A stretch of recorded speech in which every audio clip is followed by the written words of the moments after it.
Mark chapter 6, verses 42 through 44, and it reads as follows. All ate and were filled, and they took up the 12 baskets full of broken pieces of fish. Those who had eaten the loaves numbered 5,000 men. Today's message is entitled, Gaining Back Our Compassion. Let's watch a quick clip from Discovery Channel's Brain Games as they go on to explain how we're born with compassion and how some of us may not be. Oh, that wasn't very nice. But the next time the cat tries opening the box, the other puppy helps out. Dr. Wynn runs this test with dozens of babies, and the results are pretty amazing. Which puppy do you think the babies will pick to play with? The helpful one? Or the not-so-nice one? Which one would you choose? That one? Sure enough, this baby picks the helpful one. So did this baby. This one too. And only a small percentage of babies chose the mean puppet. Parents are always pleased with the result when their baby chooses the nice puppet. We've been running variations of this study for a number of years now, and what we find is always the same. At all the ages we've tested, babies prefer the nice characters over the mean characters, even at the very youngest ages we've looked at. So what's happening in the baby's brain? Researchers suspect that when they see the kind puppy, the chemical that stimulates compassion, oxytocin, is released by the hypothalamus, resulting in feelings of caring, bonding, and empathy. We used to think that compassion and sensitivity to the feelings of others were things that young children had to learn. But now, studies are suggesting that these tendencies may be part of our inborn human nature.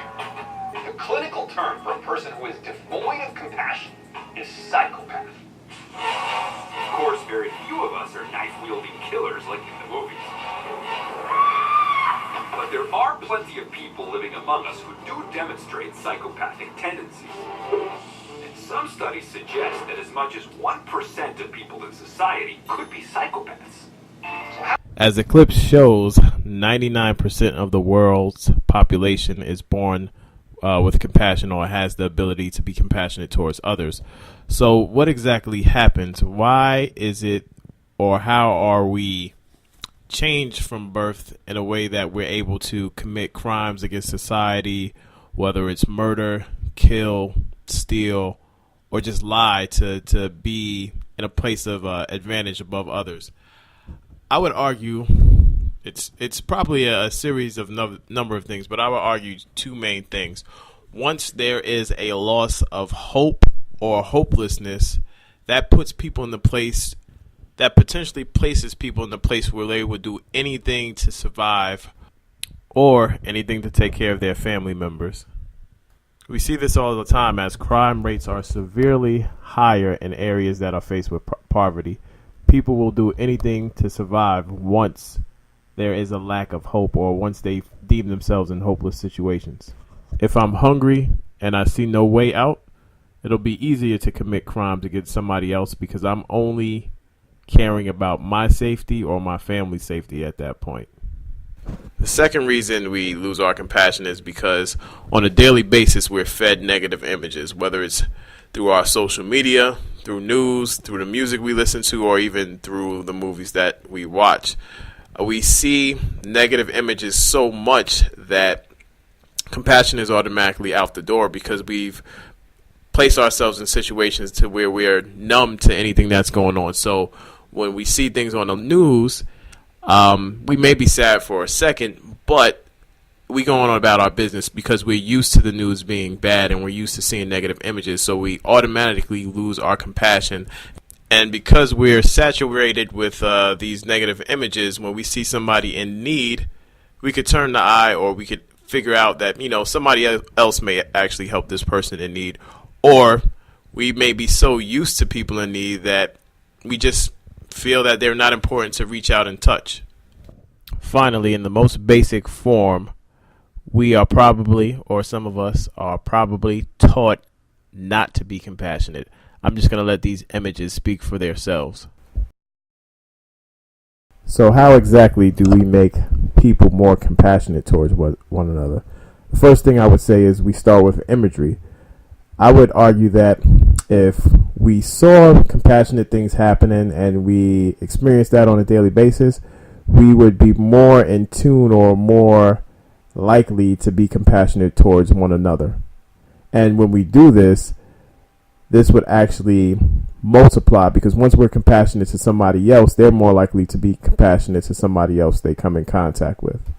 Along with that, we also have to realize when we show up and be compassionate, it's not just about words. So as we look at the story from Mark, we see that Jesus actually spoke to the crowds, and throughout Jesus' ministry and his life, he spoke.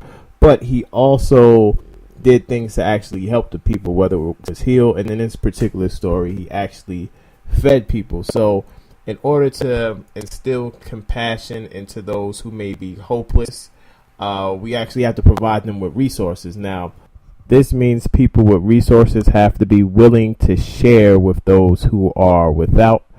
And this may be problematic in a capitalistic society, but in order to instill hope in those who are hopeless, and in order to bring out compassionate individuals that don't have compassion, you have to give them, you have to give people who don't have resources.